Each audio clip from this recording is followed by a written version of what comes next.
নারী পাচার চক্রে আরো 4 জনকে গ্রেপ্তার করেছে এনআইএ টিম। রাজ্যের বিভিন্ন স্থান থেকে এই 4 জনকে গ্রেপ্তার করেছে এনআইএ। তাদের 4 দিনের ট্রানজিট রিমান্ড চেয়েছে। আদালত শেষ পর্যন্ত তাদের 4 দিনের রিমান্ড মঞ্জুর করেছে। ধৃতদের এনআইএর গুয়াহাটি স্থিত বিশেষ আদালতে তোলা হবে। ধৃতরা হল অমলেশ দাস, সুমন ত্রিপুরা, কাংফু মগ ও ফারুক মিয়া।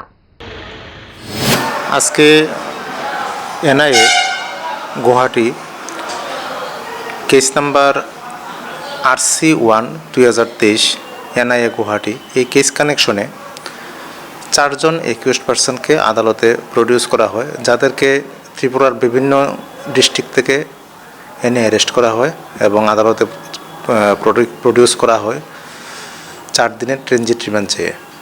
আফটার হিয়ারিং আদালত ট্রানজিট রিমান্ড অ্যালাউ করেছেন এবং আগামী 1 তারিখ সব একিউজডদেরকে এনআইএ স্পেশাল কোর্ট গুয়াহাটিতে প্রোডাকশন করা হবে।